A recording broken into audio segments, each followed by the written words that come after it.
Hey, what's going on, Thrive families? Dr. Andrew here, and this is a special weekly video because it is not just me.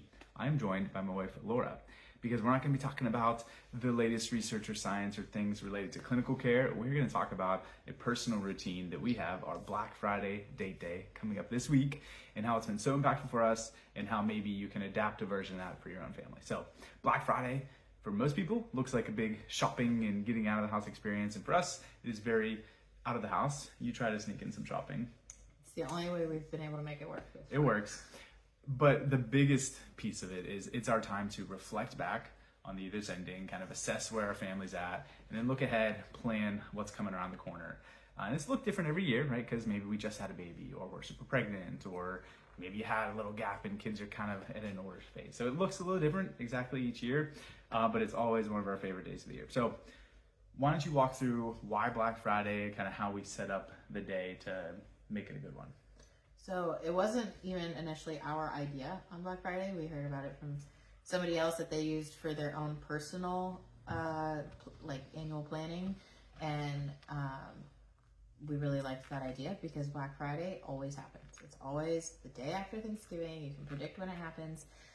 And so it's really easy to plan. It's easy to mark off. You can set up the childcare in advance. Yes, it's like this year we can say next year, hey, who's gonna watch the kids? Like we just know, and at this point our families know too. So it makes things easier. And then like the flow of the day. But we don't do it at home. Why not? Oh do yes. it at home? So we because your home is your home base, right? So there's a million and seven things to do at home. So if we're sitting there chatting, I'm like, oh, let me go switch the laundry, or oh, let me pick up this thing really quick. Especially for me, who is at home all the time, it's very hard to not do all of those extra things and to stay on task. And so it is very helpful to get out of this normal environment and kind of separate yourself from that, so it's easier to have those conversations. And that's the whole point of the day, is get out of the day-to-day, right? Mm-hmm. Like this time away is to think beyond just how do we survive today, right? We're not talking about the next week's kid schedule or the minutia of what gets your attention majority of the time. You have to do that because you have to survive. But what's really easy to do is to only ever do that and not think beyond that. And it's so enlightening how just a little bit of time away has been eye-opening for us year after year, where it gives us just more perspective.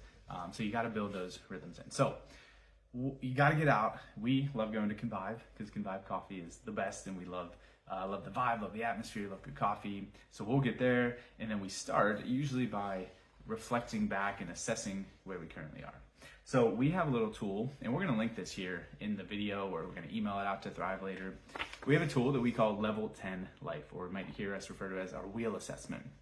And this is how we open the conversation. 10 different areas of life that then we rate on a 1 to 10 scale. So 10 areas are family, personal growth and development, spiritual life, finances, career and business, your significant other, your romance. That's us. That's us. Your fun and your friends, your mission and fulfillment, health, physical fitness, and then your physical environment in your home. So we're independently, on our own, assessing and looking at those. I don't want... He even sets up a folder between us. Don't cheat off of my answers. Elementary school. Yeah, it's put your folders up on your desk so your friends don't look at your cheat sheet. That's what we do. Because that's what I do. But the point is, I don't want her answers to skew my answers or vice versa, right? If I'm thinking, oh, our relationship's at a 9 out of 10, and I look over and she's at a 1 out of 10, there's a problem, first off. We've never been that off. But you're gonna allow that to skew you. And even, we have years worth of this now, right? I think it's been at least 6 years we've been doing this specific exercise. And so we have, this was last year's, some of our sheets. I don't even look at those until we are afterwards reviewing stuff and talking to it, because I don't want to plant seeds, right? I just want hey, right here in the moment, this season of life, how are we doing? And that's not always easy. I feel like we struggle with really pinning down all right, what do I want to rate this? At least I feel like I do sometimes. Do you?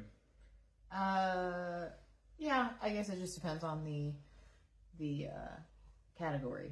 Sometimes it's blaringly obvious of what it is. Whenever I was desperate to get out of our tiny townhome with 3 kids, our home environment, it was pretty easy to.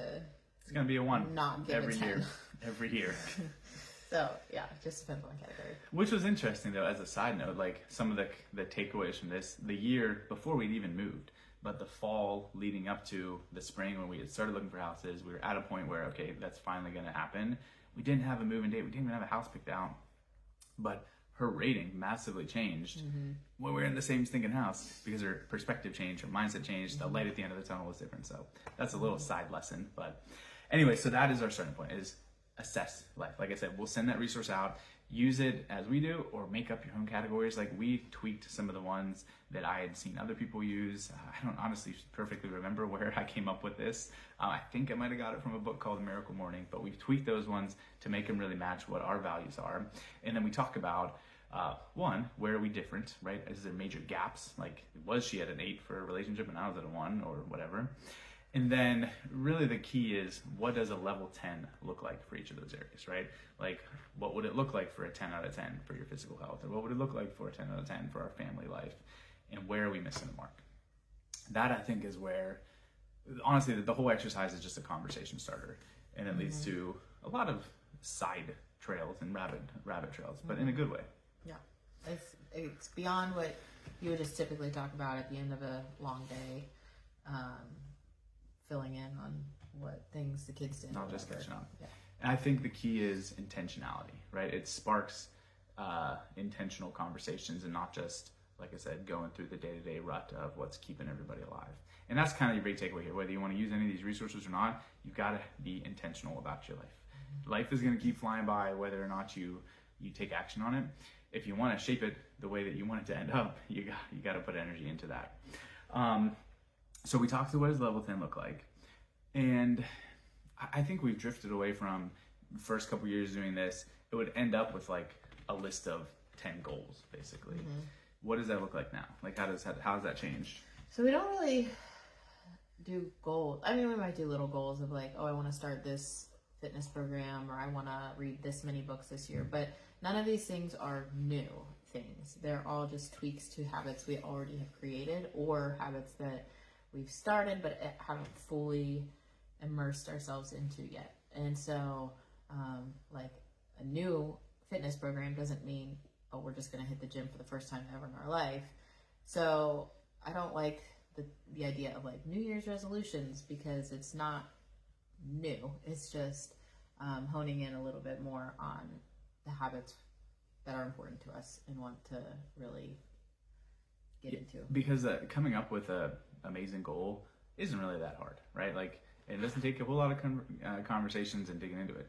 You need to have that target. You need to have what you're working for, but really what you need to spend time honing in is what do the habits look like to lead to that, right? If your goal, we use a simple example, your goal is to lose a bunch of weight, just saying that doesn't change anything, right? It's, all right, now what is our weekly routine and our weekly habits going to look like for that to take place, right? How are we going to change our meal plan? How are we going to change that? Or here's a more maybe personal one that should be a big conversation Saturday.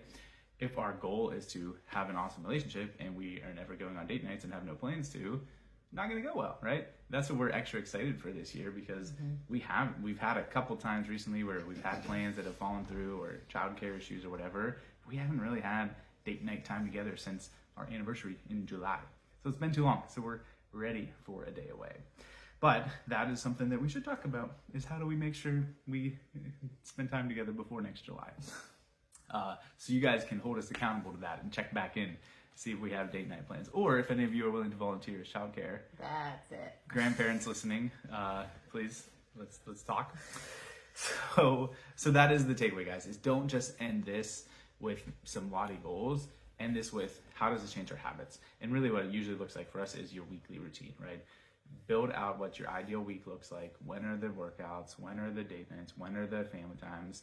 I would say there's two things. One is the ideal week, and then the bigger picture is, what family stuff do we have planned, right? Are we going to do a big vacation this year? Are we going to go, take on this different adventure? Like, we usually have a couple, maybe long weekend quarterly trips, maybe a weekish vacation. So that's the time where we start to like zoom out a little bit and look at the year coming and map out what that's going to be. Other thoughts on that? Not specifically. Yeah, intentionality. I think that's the key. Did we hit on everything we wanted to cover? I mean, I'm sure there's more. There's so much more. Forever, yes. But let us know if you feel like this, you need some more context to what this day looks like. But have conversations and set aside time to get out of the day-to-day, right? That I think it's the sign that's over my office at Thrive. It says the best way to predict the future is to create it. I think that summarizes all this, right? Like, you're not going to get the future impact you want unless you work hard to create it. So that's what we're working to. Don't always do it great. Sometimes we go on one date night a year, but we're going to keep hanging in there. We're really honing in on that one aspect of that wheel, huh? That's probably going to be the lowest. Well, I don't know. Should we do our wheel assessment right now live? No, we should not. It's too much. Okay. Guys, have an awesome day. Hope this helps. We're looking forward to Black Friday. I hope you make that a big part of your family routine too. See you later, guys. Happy Thanksgiving.